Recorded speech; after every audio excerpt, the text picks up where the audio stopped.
আসসালামু আলাইকুম। কবিটেক বাংলার পক্ষ থেকে সবাইকে স্বাগতম। শিক্ষার্থী, আশা করি তোমরা প্রত্যেকে ভালো রয়েছো, সুস্থ রয়েছো এবং কবিটেক বাংলার সাথেই রয়েছো।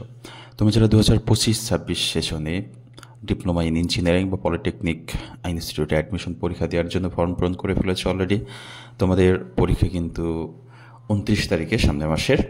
তো 29 তারিখে যে পরীক্ষাটা হবে সেটার জন্য তোমাদের পড়াশোনা করতে হবে। কবিটেক বাংলা সবসময় তোমার হেল্প করার চেষ্টা করছে। সেটা হচ্ছে যেই মোস্ট ইম্পর্টেন্ট প্রশ্নগুলো আছে তোমার দেখানোর চেষ্টা করছে। শিক্ষার্থী, বাংলায় আজকে 10টা প্রশ্ন দেখাচ্ছি ব্যাকরণ অংশ থেকে। যারা এই মুহূর্তে আমার চ্যানেলে জয়েন করেছো অবশ্যই চ্যানেলটিকে সাবস্ক্রাইব করে বেল আইকনটি অন করে রাখো পরবর্তীতে সকল প্রকার আপডেট সবার আগে পাওয়ার জন্য। শিক্ষার্থী, প্রথম যে প্রশ্ন রেখেছি, এক বা একাধিক ধ্বনি দিয়ে কি তৈরি হয়? এক বা একাধিক ধ্বনি দিয়ে শব্দ তৈরি হয়। 2 নম্বর প্রশ্ন, বাংলা ভাষায় কথা বলে প্রায় 30 কোটি লোক। বাংলা ভাষায় কথা বলে প্রায় পৃথিবীতে 30 কোটি লোক। 3, বাংলা ভাষার লিখিত রূপের প্রাচীনতম নিদর্শন কি? চর্যাপদ। বাংলা ভাষায় লিখিত রূপের প্রাচীনতম নিদর্শন কি? চর্যাপদ। 4, ব্রেইল পদ্ধতিতে ব্যবহার করে কারা বা ব্রেইল পদ্ধতি ব্যবহার করে কারা?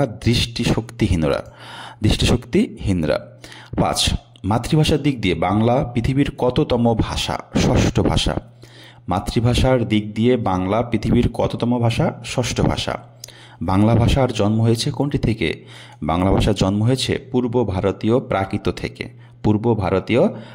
থেকে। 7, বাংলা ভাষার নিজস্ব লিপি কোনটি? বাংলা ভাষার নিজস্ব লিপি হচ্ছে ব্রাহ্মী লিপি। 8, আঞ্চলিক ভাষার অপর নাম কি? আঞ্চলিক ভাষার অপর নাম উপভাষা। আঞ্চলিক ভাষার অপর নাম কি? উপভাষা। 9, লিখিত বাংলা ভাষার আদি নিদর্শন কোনটি? চর্যাপদ। লিখিত বাংলা ভাষার আদি নিদর্শন কোনটি? চর্যাপদ।